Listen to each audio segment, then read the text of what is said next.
زیندانیانی سیاسی کوردستان ماوەی چەندین ساڵە داوای گەڕانەوەی ماف و ئیمتیازاتەکانیان لە عێراق دەکەن، بەڵام بەهۆی پێشێلکردنی مافەکانیان لە هەرێم و ناڕوونی لە لیستی زیندانیانی سیاسی، عێراق ڕەزامەندی لەسەر داواکاری زیندانیانی سیاسی هەرێم نادات. نوێنەری کۆمەڵی زیندانیانی سیاسی سلێمانی دەڵێت ژمارەی ڕاستەقینەی زیندانیانی سیاسی کوردستان 5,000 کەسە، بەڵام 45,000 کەس نووسراوە و ئەگەر ئەو ژمارە بە فیلتەرێکی دروستدا بڕوات کەمتر لە 5,000 کەس دەمێنێتەوە.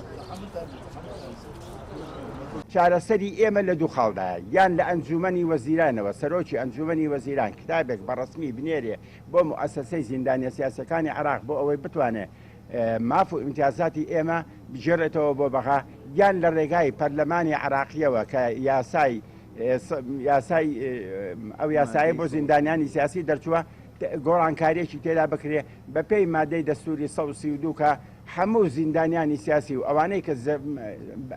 زیان لێکەوتووی دەستی ڕژێمی بەعسن ماف و ئیمتیازاتیان بۆ بژێڕێتەوە. بە تەقدیری ئێمە من 12 ساڵ لەمەوە پێش بۆ ئێوەی بەڕێز ئەلانم کردو وتومە لە کوردستاندا 5,000 زیندانی سیاسی ڕاستەقینە کە هەیە کە دەتوانێت ماف و ئیمتیازاتی زیندانیانی سیاسی وەربگرێ، بەڵام ئێستا 40,000 نووسراوە دێز جەردا هەچێکی حەزیان لێ بووە نووسیویانە. یعنی بۆ نمونە لە دووهۆک دەڵێن 18,000 کەس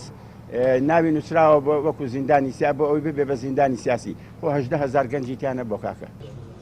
داواکاری زیندانیانی سیاسی کوردستان کەمکردنەوەی ئەو جیاوازیەیە کە لە نێوان زیندانیانی سیاسی هەرێم و عێراقدا دەکرێت لە ماف و ئیمتیازاتەکانیان و هەوڵەکانیش بۆ جێبەجێکردنی داواکاریەکانیان تا ئێستا ئەنجامی نەبووە. ئەمە دۆسیە یەکیانە کە هەمویان بڕیاری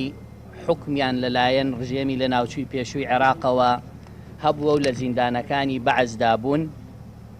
نیگەرانیان هەیە لەو یاسایی کە یاسای ماف و ئیمتیازاتی زیندانیانی سیاسی لە هەرێم دابین کردووە و داواکاریان ئەوەیە کە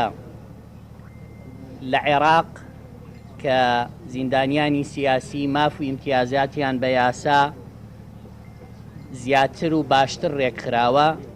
بچنەوە سەر عێراق و داواکەشیان داوایەکی ڕەوا و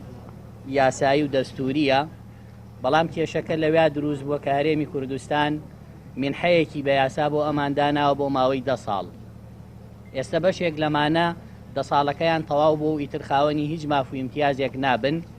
و بەشێکی تر لەو زیندانیانەی کە لە هەرێم ماون هێشتا نەگەشتون بەوەی منحەیان پێ بدرێت، وەجبەیەکی زۆر ماوە و هیچیان بۆ نەکراوە. بەهۆی کەم تەرخەمی حکوومەتی هەرێمی کوردستان بەرامبەر بە دۆسەی زیندانیانی سیاسی کوردستان،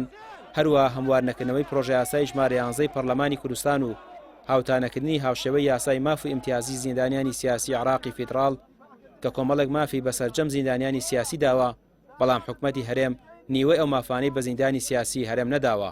ئەوەش بۆتە هۆی نیگەرانی زیندانیانی سیاسی هەرێم. ڕامیا عوسمان، کەناڵی پێام، سلێمانی.